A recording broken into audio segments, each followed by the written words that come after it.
देवता बोले बस अब हम लोगों की समझ में आ गई बात। तुरंत सारे देवता मिलके दैत्यों के पास गए, बड़े भैया राम राम। दैत्य बड़े चक्कर में, ये राम राम करने कैसे आगे भाई? क्यों भाई, कैसे आना हुआ तुम सबका? बोले भैया एक प्रार्थना लेके आए हैं आपके चरणों में। क्या? बोले ये बताओ हम तुम दोनों भाई भाई हैं कि नहीं? बोले बिल्कुल हैं, तुम भी कश्यप जी के बेटा, हम भी कश्यप के बेटा। मैया अलग अलग है, बाकी बाप तो एक ही है, तो एक बाप के बेटा भाई भाई तो होंगे। पर आइए भाईचारा याद क्यों आ रहा है ये बताओ। देवताओं ने कहा हम एक बाप के बेटा होके भाई भाई रहते होगे भी अपन एक दूसरे के दुश्मन बने बैठे हैं, एक दूसरे की हत्या कर रहे हैं, कितनी गंदी बात है। दैत्यों ने कहा सुनो, आज हम लोग पावर में हैं तो तुम लोगों को भाईचारा याद आ रहा है, पागल किसी और को बनाओ, हमारी तुम्हारी पटरी कभी नहीं बैठेगी, तुम्हारा रास्ता अलग हमारा अलग। देवता बोले कोई बात नहीं है, भाइयों में यदि नहीं पड़ती तो अलग अलग रहो, कोई बुराई थोड़ी है, परंतु कम से कम एक दूसरे के हत्यारे तो मत बनो। दैत्यों ने कहा जब लड़ाई होगी तो हत्या भी होगी। देवता बोले वही हम निवेदन कर रहे हैं, क्यों ना हम दोनों भैया मिलके समुद्र मंथन करें, उससे निकलेगा अमृत।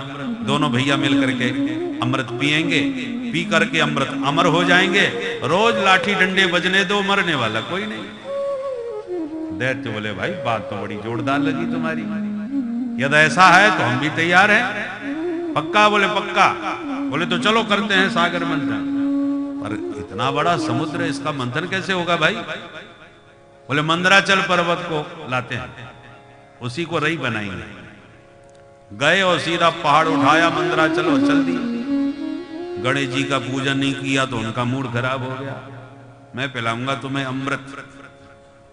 जो पहाड़ लेके चले कि बैलेंस बिगड़ा और धड़ा पहाड़ नीचे गिरा, कईयों के हाथ पैर टूट गए, कईयों का सिर फूट गया। सब बोले हे प्रभु इस संकट को दूर करो, ये तो सारा गड़बड़ हो गया।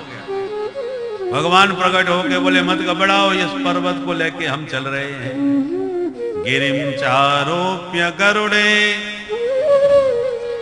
हस्ते नेके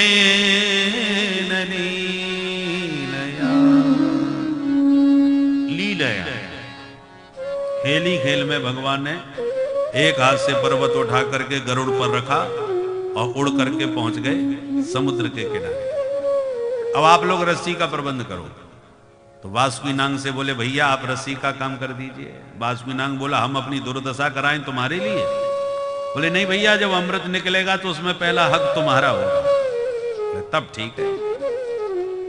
तेनागराज मामंत्य फल भागेन वासुकी। वासुकीनाग तैयार हो गया, आकर के लिपट गया पर्वत से।